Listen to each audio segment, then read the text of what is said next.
SOG Najeriya uwa ce a Afirka. Najeriya ƙasa ce wanda take da cigaba. Najeriya ƙasa ne wanda take da addinai. Najeriya ƙasa ne wanda take da al'adu. Najeriya ƙasa ne tana da manyan mutane. Najeriya ƙasa ne tana da masu ilimi. Najeriya ƙasa ne wanda akwai ma'adanai. Ga 'yan kasuwa har da manoma da makiyaya. Na shigo da magana da yawa kan ƙasa na Najeriya.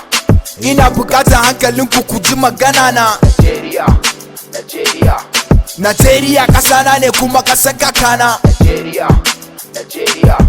Najeriya ƙasa ne wanda ba ta taka doka. Najeriya ƙasa na ne na gado. Akan haka na shigo da magana tun a bako. Baran manta da ku ba, sunan ku shine a farko. Kamar su sa Abubakar Tafawa Balewa, wanda suka sai da rai a ƙasa ba adawa.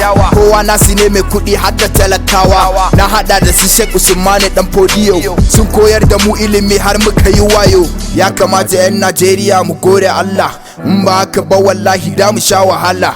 Mun shigo wani kalan zamani, wani kala. Muna da arziki amma muna shan wahala. A shugabanninmu yanzu akwai marasa kishi. A talakawan marabi da kwata babu kishi. Shi yasa ko da yaushe muke ta shan wahala. Ya ga Baba Buhari ya zo a shugaban Najeriya, yana san Najeriya ta ci gaba babu ƙarya. Amma a mabiyan shi akwai masu banzan zuciya. In ya bada aiki a yi sai a ƙi, saboda ana so a mana wasa ne da hankali. Mu kuma mu rinka gani kaman baya yi. Haba 'yan Najeriya mu zauna mu yi ta nazari.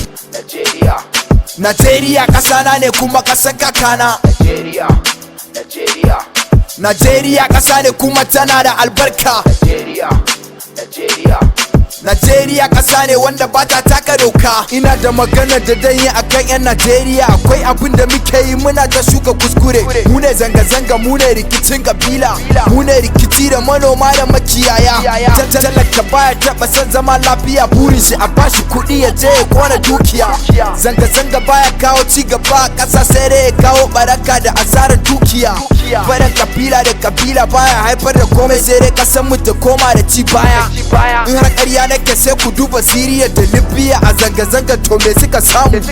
Makiyayi da ka cinye mini gona, ka cinye min hatsi, ka san buhu nawa dan samu. Manomi da ka kashe mini dabba na, da wannan dabban ko ka san yara nawa dan samu. Ya kamata mu haɗa kayukan mu, musulmi da kirista, to ci gaba da mu samu.